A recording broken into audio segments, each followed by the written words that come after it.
Hello YouTube, it's GZTV. This is the first of two videos that we're going to get out for you guys today. The other one is for pretty much Travis Scott week at this point because he's dropping Utopia this Friday. We're going to be doing predictions for that album. But as of now, we have a review on the 10th episode of Season 8 of Dexter. Again, goodbye Miami, and we are closing out the series. We only have 2 more episodes after this, and there was a death in this episode that pretty much set the tone for where we're going to be at the last couple of episodes. So, Oliver Saxon is having breakfast with Evelyn Vogel at her house, his mother, and, they have a long conversation. I don't need to really get into detail. Dexter takes Harrison to Deborah's beach house where Hannah McKay is hiding out so he can see her. We obviously know that Harrison likes Hannah. He's been showing that, throughout the show, They discuss their plan to leave Miami and move to Argentina. They need to get the fuck out of here. She's obviously a known fugitive. They need to go. If they appear as a normal family, they're going to be able to evade law enforcement and all that sort of stuff. Deborah returns home and disapproves of Harrison spending time with Hannah. She's like, are you fucking serious? This girl's a serial killer. And you're having your son Harrison all fucking over her. Well, obviously, Dexter's a serial killer too, but he helped birth this man, so obviously he can be around his own son. And Dexter tells Deborah that they're moving. She's like, what the fuck? You can't do this. You're my brother. I need you. You know what I'm saying? Joey Quinn and James Batista are eating dinner at Papa's Cafe. She's graduating. They're talking. He's like, well, you can leave Miami. Quentin's telling her, she tells him she has this prestigious workplace offering her a job, and Quentin's like, well, you can leave Miami to go do it. I mean, anything for your career. And she's like, well, I don't want to leave you and stuff like this. And Quentin's talking about how he left many people in his hometown, and it seems kind of selfish because it's almost like he doesn't want the relationship with Jamie. And this kind of foreshadows to something in the story. Or something in the episode. So, at his request, Vogel meets with Thomas Matthews in his office. And it's interesting because we haven't really seen Vogel and Matthews talk to each other that much this season. So, I think it's really cool that they kind of bring these two characters together because Matthews is the one that really introduced her to Miami Metro. And, he needs her help and all this stuff. Dexter's in his office researching Oliver Saxon. Saxon drowned his brother, burned 7 children alive and yeah,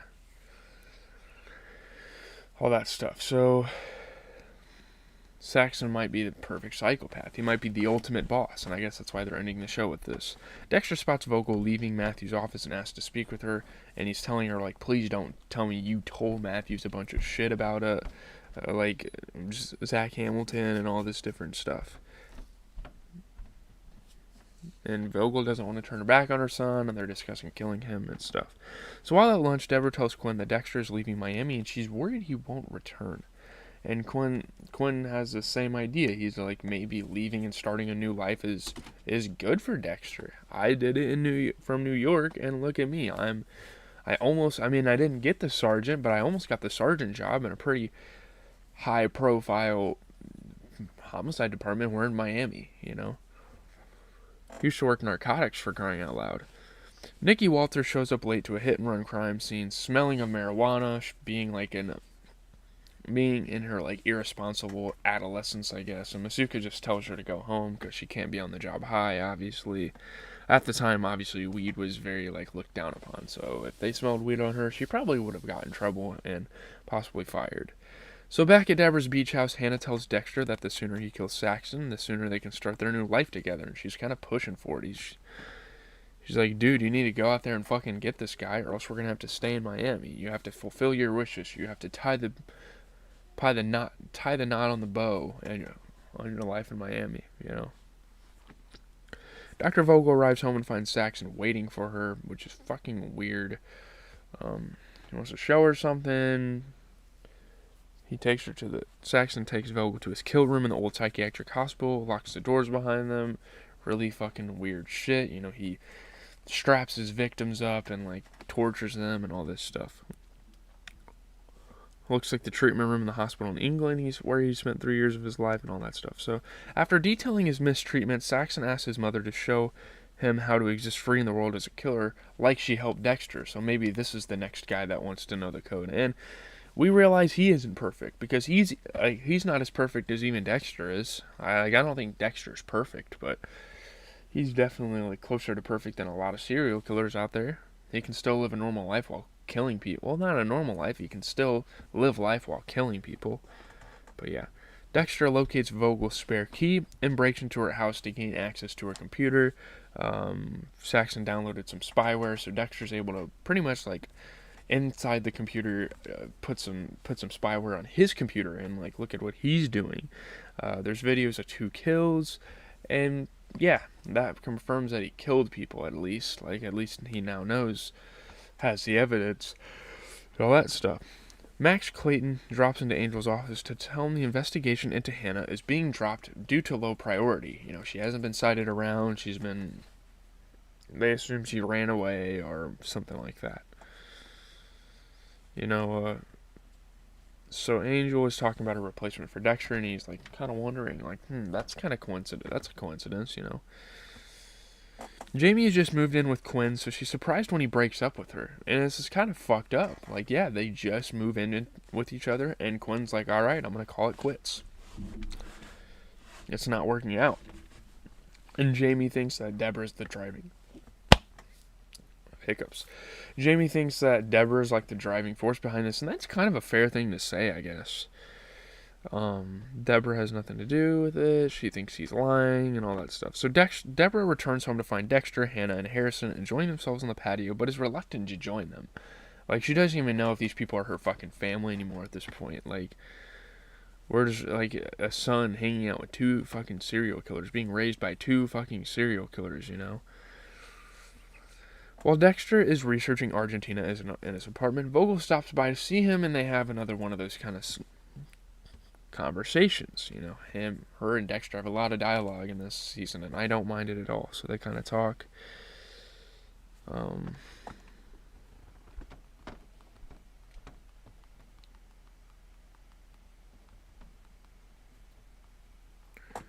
So yeah, blah blah blah. They get to talk, and Dexter can kill him, like he has no hope, and she's like, yeah, fine, do it. Clayton stops by Deborah's house and talks to her on the beach. You know, he has suspicions, and he knows that she knows Dexter, and all this sort of stuff. Dexter's life is at risk, you need to warn your brother, all that stuff. So Deborah informs Jacob Elway that she's quitting her job at his organization, but he already knew. Having been told by his friends at the police department. Obviously, he has connections with all these people. He's a fucking private investigator, for crying out loud. So while Hannah is babysitting Harrison, he falls off Deborah's treadmill, cuts his chin. She rushes to the fucking hospital with him while being a wanted fugitive. Kind of a questionable action, but it was pretty urgent, I suppose.